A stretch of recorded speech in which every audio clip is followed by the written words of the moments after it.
बिस्मिल्लाहिर्रहमानिर्रहीम, अस्सलाम वालेकुम। प्रोग्राम ज़ेरे बहस में खुशामदीद। मैं हूँ ज़ौक़ अहमद। नाज़रीन, प्रोग्राम के पहले हिस्से में हम बात करेंगे ईरानी सदर के दौरा पाकिस्तान के हवाले से। 2 रोज़ा ये सरकारी दौरा है और वो आज दोपहर को लाहौर पहुँचे, जहाँ पर मुस्लिम लीग नून के कायद नवाज़ शरीफ साहब ने उनका इस्तकबाल किया। वज़ीर आला पंजाब भी उनके हमरा थी और वो मज़ार इकबाल गए। वहाँ पर हाज़री के बाद वो अब इस्लामाबाद पहुँच चुके हैं, जहाँ पर उनकी अहम मुलाकातें होनी जा रही हैं।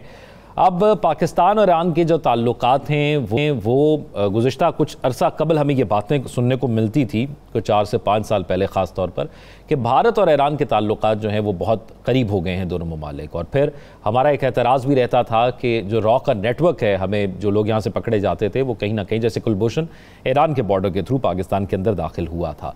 तो ये जो दौरा है ये इंतहाई अहमियत का इस हवाले से भी है कि क्योंकि गुज़िश्ता जो मशरिक़ वुस्ता की सूरत हाल रही है, जिसमें इसराइल और ईरान आमने सामने थे, उस वक्त पाकिस्तान के जो है फील्ड मार्शल साहब, वो जब डोनाल्ड ट्रंप से मुलाकात करने गए तो वहाँ पर कहा गया कि पाकिस्तान ईरान को बेहतर समझता है। फिर पाकिस्तान के वज़ीर ख़ारजा और नायब वज़ीर आज़म भी अमेरिका मौजूद थे, वहाँ पर भी ईरान के हवाले से मुख्तलिफ़ जगह पर गुफ्तगू हुई।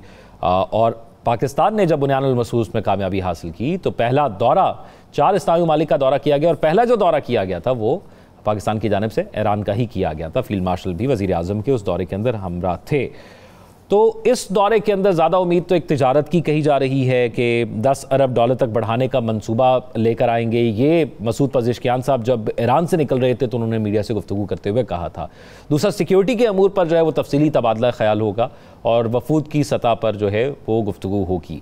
मौजूदा सिनेरियो के अंदर, सूरत हाल के अंदर ये दौरा कितना अहम है और क्या इससे हमें फ़ायदा हो सकता है या क्या ईरान को फ़ायदा हो सकता है, और ख़ित्ते में जो हालिया दिनों के अंदर कशीदगी रही है उसके अंदर एक फुल स्टॉप का बायस ये बन सकता है।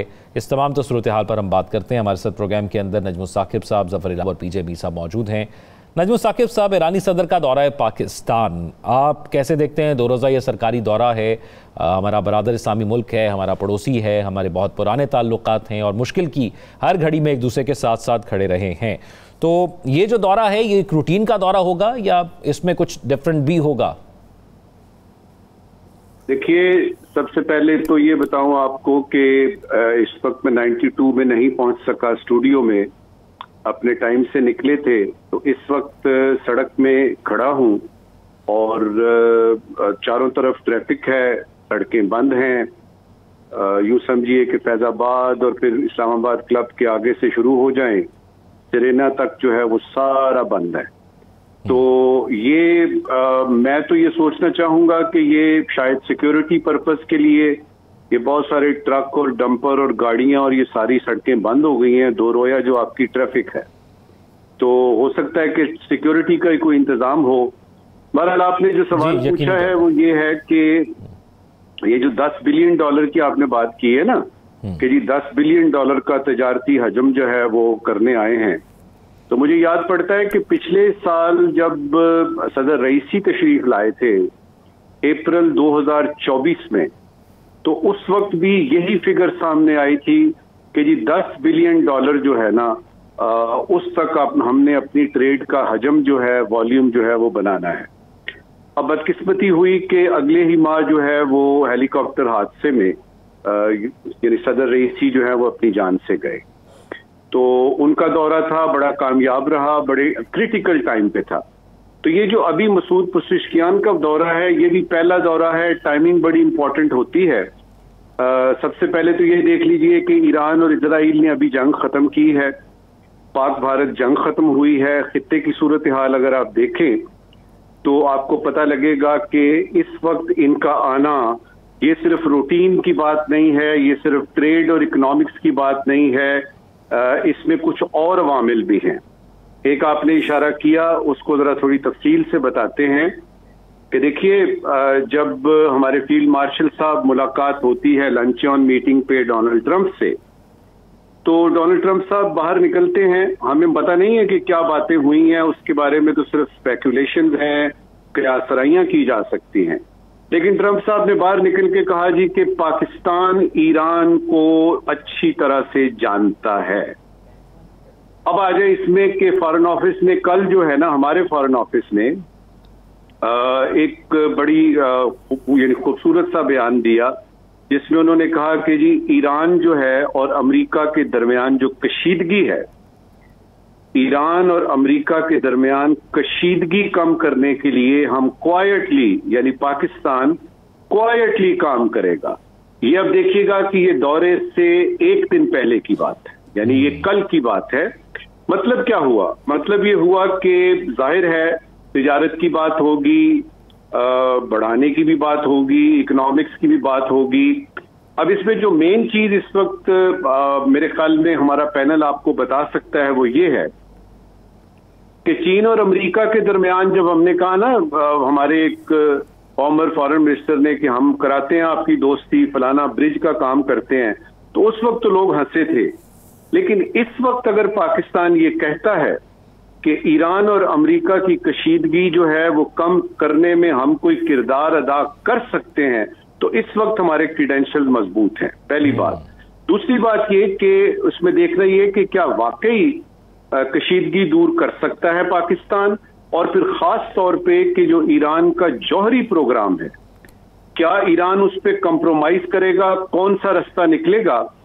तो बॉटम लाइन में आपको ये बताऊंगा कि अगर किसी वजह से, नोट कीजिएगा इंपॉर्टेंट बात है, कि अगर किसी तरीके से कशीदगी कम होती है ईरान और अमेरिका की, तो बाकी बातें तो बात की हैं, मुझे जो है वो जाती तौर पे बड़ी खुशी होगी, क्योंकि एक रास्ता निकलेगा कि जो आपकी पाकिस्तान ईरान गैस पाइपलाइन फंसी हुई है एक जगह पे, उसके बारे में कोई बात होगी।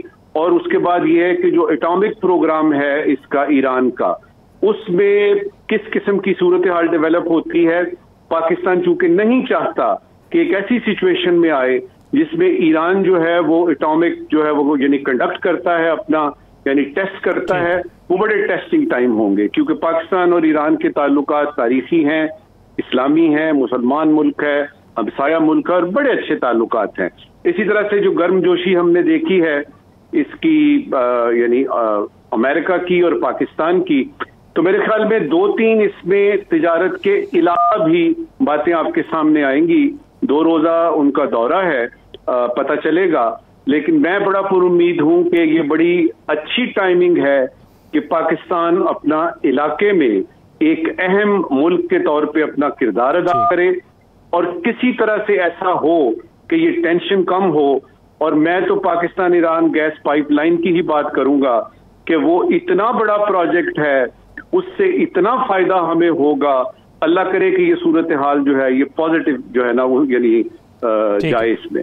हिलाली साहब, आप क्या समझते हैं कि यूएस का पाकिस्तान पर इस वक्त कॉन्फिडेंस पहले से ज़्यादा है? और दूसरा, क्योंकि हमने अगर ख़ास तौर पर ये पाइपलाइन हो गई या ट्रेड को बढ़ाना है ईरान के साथ, तो फिर हमें यूएस को भी जो है वो अपने साथ शामिल करना होता है या उनको कॉन्फिडेंस में लेना होता है। तो ये हालिया तमाम दौरे, और फिर अगर उसको इस दौरे के तनाजुर में देखा जाए, तो आपको क्या लग रहा है? देखिए, बिल्कुल सही है। बहुत सारे चीज़ें हैं जो हम कर सकते हैं अमेरिका और ईरान को इकट्ठे होने के लिए।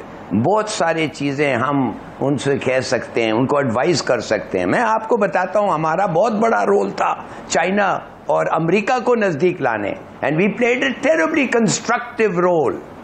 हम लोगों को पता है कि हमारे फॉरेन सर्विस ऑफिसर्स इन्वॉल्व थे, उन्होंने किस तरीके से फियर्स को काम किया और कहने लगा नहीं ऐसा नहीं है ऐसा। और फिर कितने दफे हम मशवरा दे रहे थे निक्सन को, किसिंजर को। मेरे वालिद साहब उस वक्त एम्बेसडर थे अमेरिका में। तो देखिए, बड़ा रोल हम प्ले कर सकते हैं, almost as big as a role as we played between America and China. बिल्कुल सही है। तो कहने की बात यह है कि बहुत सारे अभी भी रुकावटें हैं, मगर एक जबरदस्त चीज ये हुआ है कि ईरान हमें ट्रस्ट कर रहा है और ईरान खुद आके हमें कह रहा है आगे बढ़ो। हम भी चाहते हैं we should reach some sort of an agreement, not at our cost of our sovereignty और हमारी इज्जत, मगर आगे बढ़े। मगर ये एक बात है जो मैं चाहता हूं आप लोग समझें कि अगर अमेरिका अकेला होता तो there would be no problem.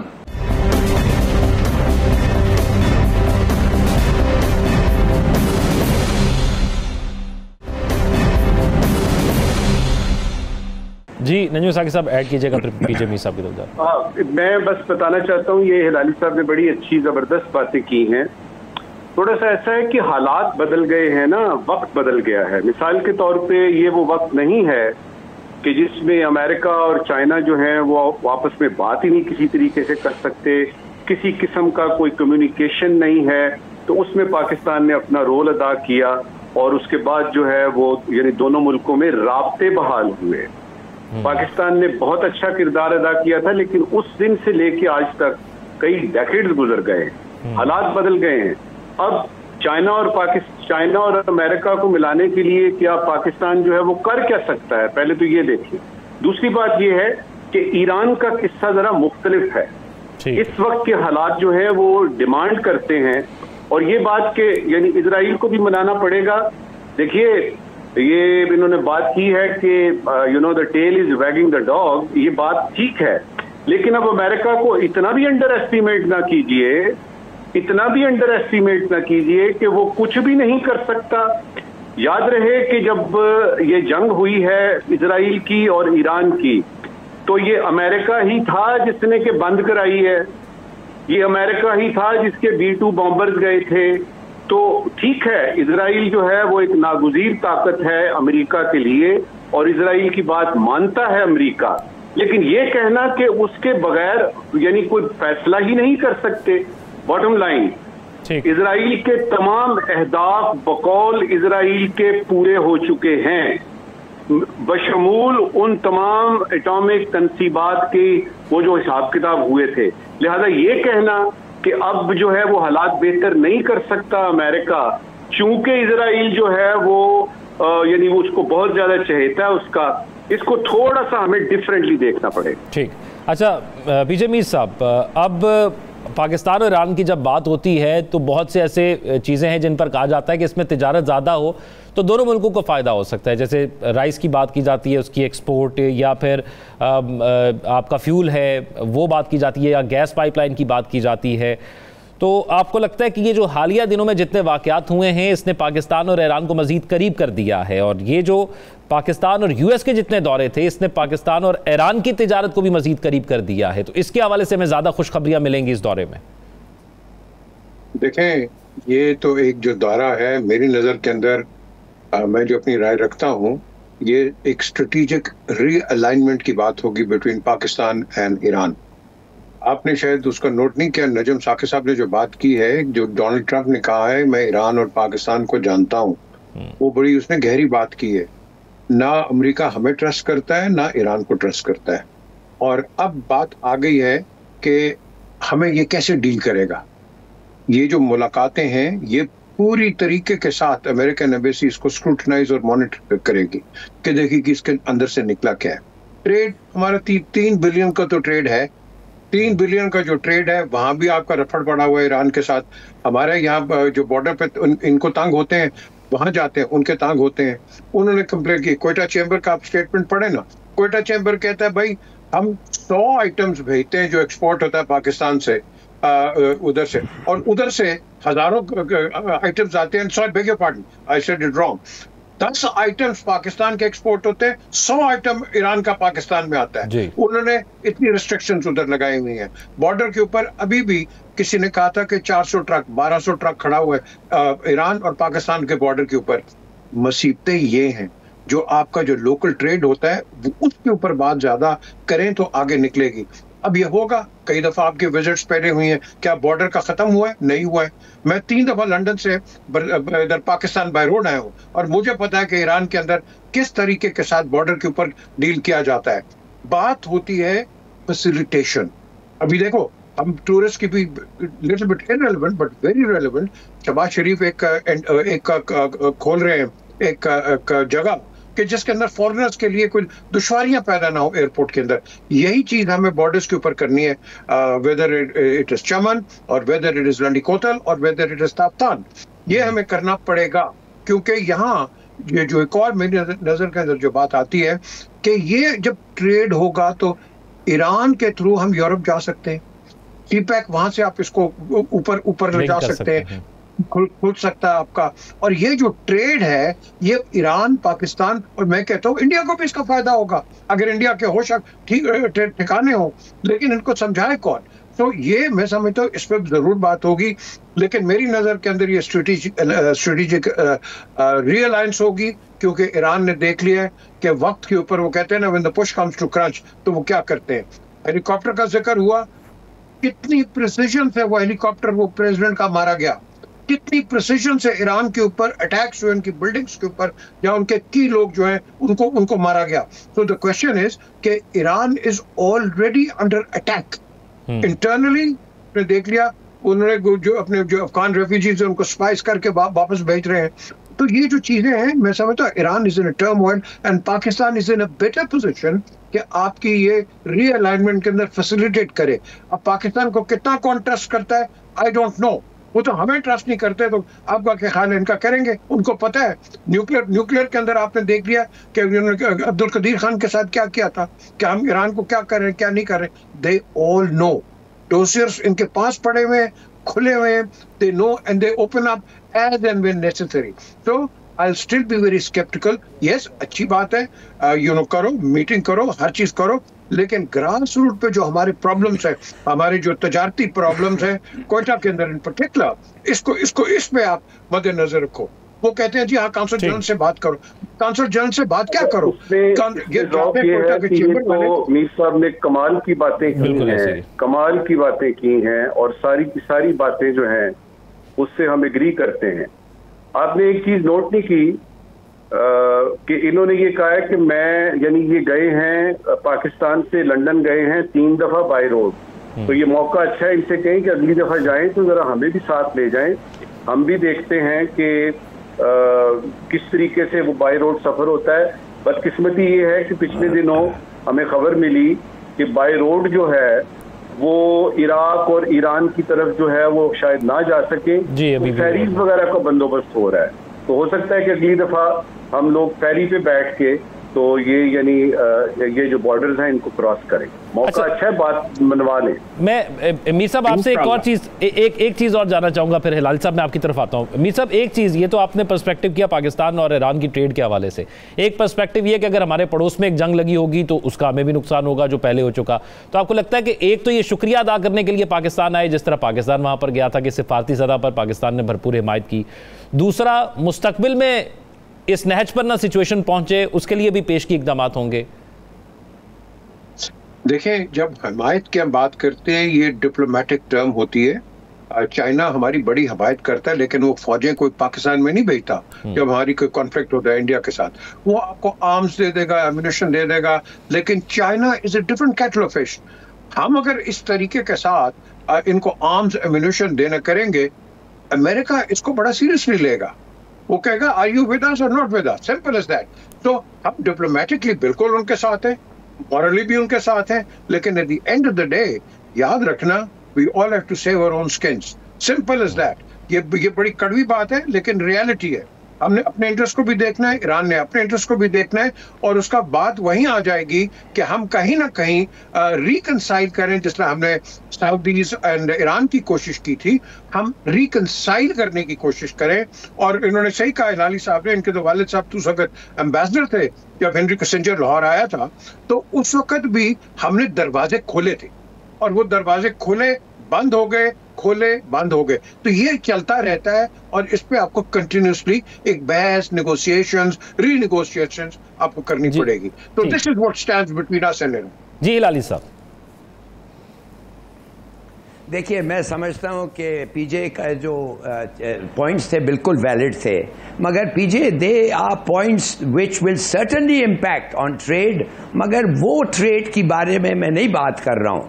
ना वो ट्रेड ईरान को इंडिस्पेंसिबल है, ना वो ट्रेड हमें दूसरी जगह से नहीं आ सकता है। जो 10 आइटम्स की आपने बात की है, हमारा सबसे बड़ा उनसे क्या था? तेल।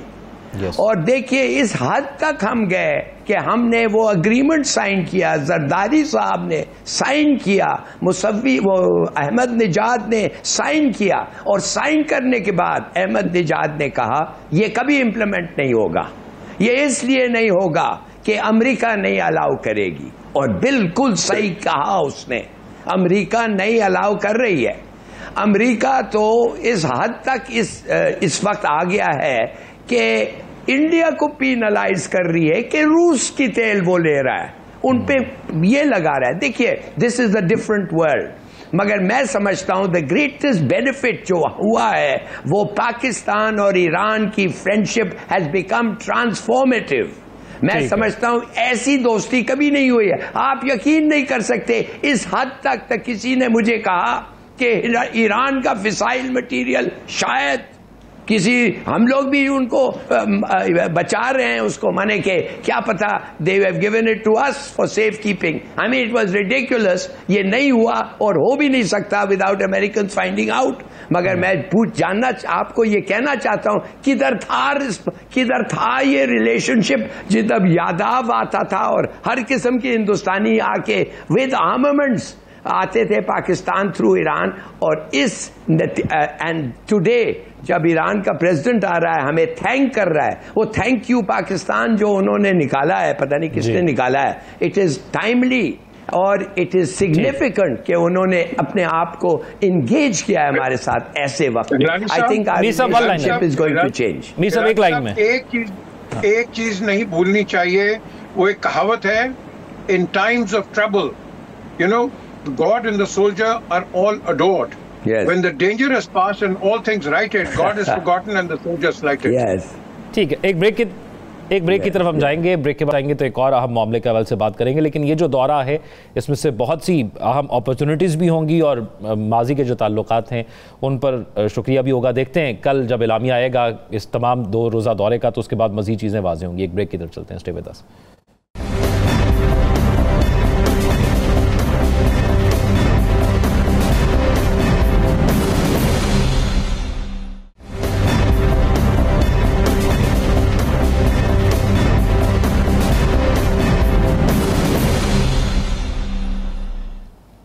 ब्रेक के बाद खुशामदीद नाज़रीन। इस प्लेटफॉर्म से बड़ी दफ़ा ये कहा गया है कि जिसका जो काम हो उसी को वो करने दिया जाए, वही वो बात करे तो अच्छा भी लगता है और इबाहम भी ख़त्म होते हैं। अभी अली अमीन गंडापुर साहब की एक स्टेटमेंट थी जिसके बाद एक बहस छिड़ गई और भारतीय हुकूमत ने फैटफ में अली अमीन गंडापुर का बयान पाकिस्तान के ख़िलाफ़ बतौर सबूत जमा करवाया है।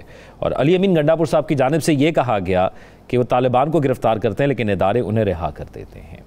अब अली अमीन गंडापुर साहब ये कह रहे हैं, जो कि वज़ीर आला खैबर पख्तूनख्वा हैं, कि वो एक ख़त लिखेंगे फैटफ को जिसमें जाकर वो बताएंगे कि किस तरह गिलगित में या दीगर जगह पाकिस्तान के अंदर भारत जो है वो मुलव्वस है अमन व अमान को ख़राब करने के लिए। तो हिलाली साहब, ये सारा मामला जिसमें एक स्टेटमेंट अली अमीन गंडापुर साहब की जानिब से, फिर भारत का उसको कोट करके वहाँ पे जमा करवाना और उसको अब अली अमीन गंडापुर साहब जो है वो फैटफ के अंदर वो जमा कराएंगे, इसको आप कैसे देखते हैं और आप क्या समझते हैं कि क्या ये गैर जिम्मेदारी का नतीजा है इसमें या भारत ने इसके अंदर जो है वो शरारत की है ज़्यादा?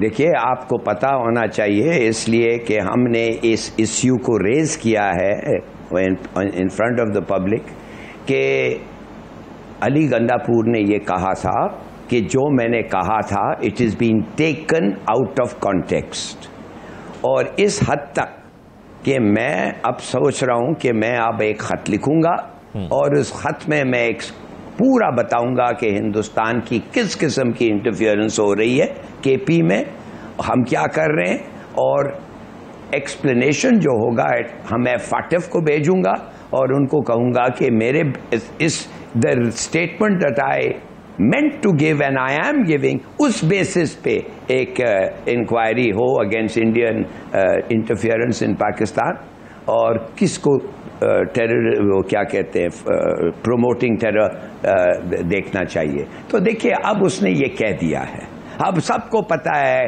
कि लोग कहते हैं कि ये आदमी अली गंडापुर साहब जो है कंफ्यूज्ड हैं, इनको यू टर्न्स होते हैं, इनका एक बड़ा मुश्किल सा जॉब है।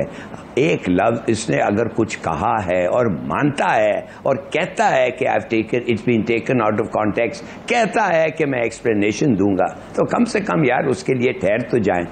Let us see what his explanation is और उसके बाद इसको डिबेट करें। ऐसा ही कह देना कि बेकार आदमी है, उसको कुछ पता ही नहीं है, अस्यूमिंग कि उसने कहा है, वो तो कहता है it is taken out of context, so let's wait.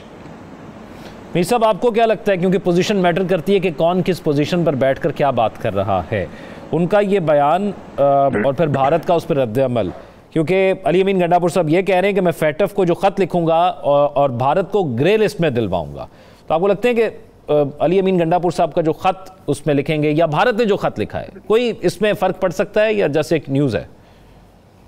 हमारी सियासी जो हमारे निज़ाम है और उसके अंदर एक प्रॉब्लम आती है, एक बीमारी जिसे हम डायरिया कहते हैं। तो ये जो वर्बल डायरिया होता है ये बड़ा डैमेज कर जाता है, इसको हमें कंट्रोल करके बात करनी पड़ती है और संजीदगी से बात करनी पड़ती है और मुंह फोड़ के फाड़ के नहीं बात करनी चाहिए, क्योंकि इसके रिपरकशंस और इसकी जो रिकंस्ट्रक्शन है ये बड़ी मुश्किल हो जाती है। गंडापुर साहब को आज आपने पढ़ा ही होगा, उन्होंने उनके तो फाउंडर ने कहा है कि अगर ये काम नहीं कर सकते इनको चाहिए रिजाइन करें, क्योंकि दहशतगर्दी जिस तरीके से बढ़ रही है और कह रहे हैं ये करेंगे। भाई कितनी दहशतगर्दी, आपके पास 476 किस्म के इंसिडेंट्स हो गए टेरर के खैबर पख्तूनख्वा में, मुझे बताओ, is that not a failure of the chief minister? Of course it is a failure. The question is, हमारी सिक्योरिटी फोर्सेस के बंदे वहाँ बेचारे उनको मार दिया जाता है और आपके आम शहरी आपके मर जाते हैं, तो मुझे बताओ इसका रिस्पॉन्सिबल कौन होगा? प्राइम मिनिस्टर होगा? कौन होगा? गवर्नर होगा? भाई जो गवर्न करता है उसको होगा। तो पहले अपने घर को आप ठीक करो। ये जो दूसरे बयानात हैं, please get out of these ये वोकैबुलरीज, आप इसे बाहर निकल आओ। आप अपने प्रोविंस की गवर्नेंस पे जोर दो।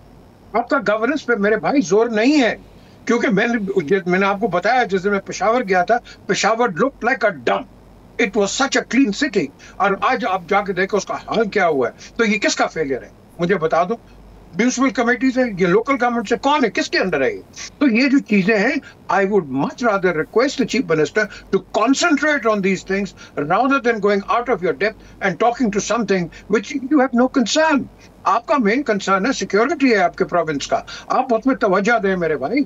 आपका बॉर्डर का कंसर्न है, आप उस जो ताफ्तान का उधर जो आपका लंडीकोतल का बॉर्डर है उसको ठीक करो, फैसिलिटेशन ठीक करो। आपका सबसे पहला, अगर आपको कोई प्रॉब्लम आती है, आपकी अफगानिस्तान के साथ आती है। आपके पीछे तालिबान क्यों लगे हुए हैं? क्योंकि आप काम ही नहीं वो कर रहे। देखो ना, यहाँ हमने हर चीज को पर्सपेक्टिव में लेके आना है। तो आप एक ही तरीके से करेंगे कि आप अपने एरिया को सिक्योर करो, अपने एरिया के अंदर बैठ के जिरगे बुलाओ, मामलात बैठाओ, अपोजिशन जो है आपकी उसके साथ करो। अगले आपको निकालने के चक्कर में आपको जो स्टेटमेंट दे रहे, तो इमरान ने जो स्टेटमेंट दी है, आई थिंक इसमें बड़ा वेट है। And let's hope things get better for KPK. Najam Saqib साहब, एक खत क्या कर सकता है? देखिए, सबसे पहले तो बात यह है कि एक मुहावरा है कि सुबह का भूला अगर शाम को वापस आ जाए तो उसे भूला नहीं कहते। पहले तो गंडापुर साहब को माफ कर दीजिए। देखिए, उन्होंने स्टेटमेंट्स दी और वो स्टेटमेंट्स ठीक नहीं थी। वो स्टेटमेंट्स ऐसी थी कि देखिए, आपस की लड़ाइयां लड़नी है, लड़ो ना यार, पीएमएलएन से लड़ो, पीपल्स पार्टी से लड़ो, यानी सड़कों पे आपने एहतजाज का ऐलान किया हुआ, करें आप जो यानी तो आपने जितने एहतजाज करने हैं, लेकिन अपने मुल्क को तो ना नुकसान दें आप। अब मसलन ये जो फैटफ को खत लिखने का और अप्रोच करने का इंडिया को मौका दिया गया है, ये तो बात की बात है कि यानी गंडापुर साहब एक्सप्लेनेशन देंगे कि मुझे आउट ऑफ कॉन्टेक्स्ट लिया गया या क्या किया गया। पहले तो बात ये है कि आप अपनी लड़ाई घर में रखें ना, घर से बाहर क्यों लेके जा रहे हैं? दूसरी बात, ये जो यू टर्न का आपका चल रहा है ना, आपका ये टिकर चल रहा है, ये जो आपकी टैगलाइन है कि अली अमीन गंडापुर का यू टर्न, आज से को 20 बरस 22 बरस पहले ये होता था कि जो यू टर्न लेता था किसी भी चीज में मौकफ पे लेता था या वादा किया तो फिर गए या पॉलिसी बनाई और उसमें फिर गए, तो वो कोई खाल होता था। आजकल आलम यह है कि जो बात कोई करता है और उस पर टिक जाता है तो वो ऑड मैन आउट लगता है। आजकल तो सारे यू टर्न ले रहे हैं। खामखा खान साहब को आपने बदनाम किया हुआ था कि वो मिस्टर यू टर्न है। अब देखिए ना, मिसाल के तौर पे 2020-21 में इंडिया में जो है वो किसानों का एहतजाज होता है और वो बनाते हैं, वो कहते हैं कि जी जीतांगे या मरांगे। अच्छा, उसके बाद वो ज़रई कवानीन जो थे वो इंडिया को वापस लेने पड़े। तो आजकल तो यू टर्न जो है, और प्रेसिडेंट ट्रंप साहब के आप कोई बयान देख लें और अगले दिन उसको चेक कर लें, आपको पता लगेगा यू टर्न है। तो मुल्क को नुकसान ना पहुंचाएं, ये मेरी दरख्वास्त होगी। आपस की लड़ाइयां आपस तक रखें। और जहां तक फैटफ की बात है, फैटफ में आपको टेक्निकली बताऊं कि इंडिया जो मर्जी कर ले, इंडिया जो मर्जी कर ले, फैटफ के अपने इंडिपेंडेंट तरीके हैं किसी को ग्रे लिस्ट में जाने के, भेजने के, या ब्लैक लिस्ट करने के, या उनकी कैटेगरी जो है वो अप एंड डाउन करने के। लिहाजा मुझे इसका कोई फर्क नहीं पड़ता। मुझे फर्क इससे पड़ता है कि आप अपने दुश्मन को इस तरह के मौके आखिर देते ही क्यों हैं। हमारे नाज़रीन सोशल मीडिया पर अपने फीडबैक करेंगे। अपना ख्याल रखिएगा। अल्लाह हाफ़िज़।